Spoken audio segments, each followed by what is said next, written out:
What's up, everybody? I'm Theresa, and I have another 5 and 5 esports and gaming update brought to you by SlashShout. First up, Amazon finally released its free-to-play team-based PvP shooter Crucible yesterday. This sci-fi game features a cast of hunters, including aliens, robots, and even a feline packing heat. The game was slated to be released at 3 p.m. on Wednesday, but a launch delay caused it to drop 2 hours later and only to the North American region. Other regions are on a coming soon basis. I haven't had a chance to get my hands on the title yet, but with similar new games in the space, I'm interested in seeing how Crucible sets itself out from the pack. The character leveling system, different than Valorant or Overwatch, might be the ticket, but we'll have to wait and see.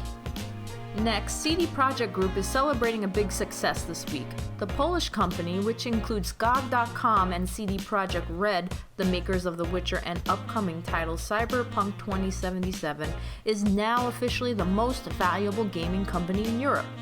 This accolade comes from recent valuation on the Warsaw Stock Exchange, which notes that CD Projekt is worth about 8 billion euros. This is ahead of Ubisoft, which is valued at about 7.8 billion euros. Not too shabby.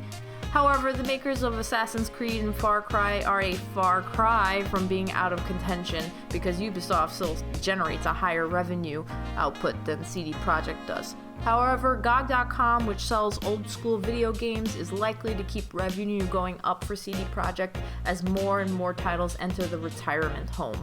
And Cyberpunk 2077 being so hyped is no doubt going to bring some more money into their pockets. This may cement the company in its new first-place position for the next year, but we'll see. The markets can be a finicky thing. How much do you know about the Paycheck Protection Program?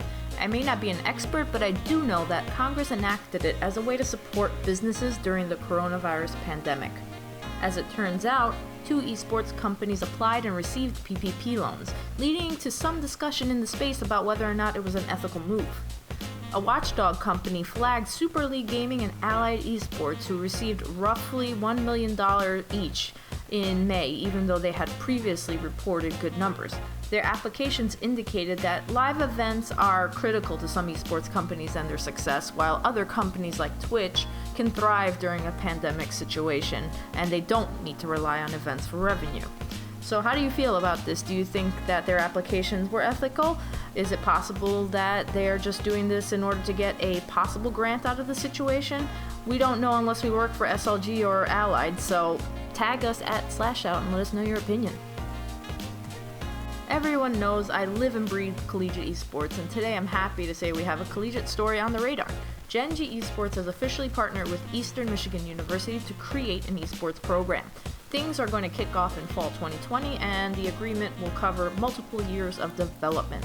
The program has already begun with an online discussion including Women in Gaming, a summer camp, with the goal of attracting female students to the university to join the esports program. As an esports coach, I know that we are sorely underrepresented in the program and across the nation, so I think it's great that they're going down that road. Let's get more women in gaming. Thanks, Gen.G. In a bit of good news, we have South Korea's PC gaming cafe market surviving the pandemic.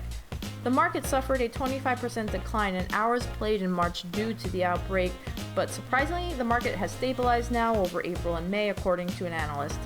PC gaming cafes are a huge part of games in general in South Korea, and if you've ever been to one, you know how much fun it can be to play with other like-minded gamers and just get out of your daily routine.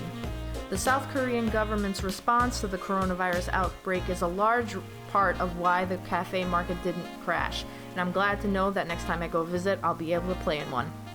And that's it for SlashShout's Update 5 and 5 today. We'll see you next week. Stay well.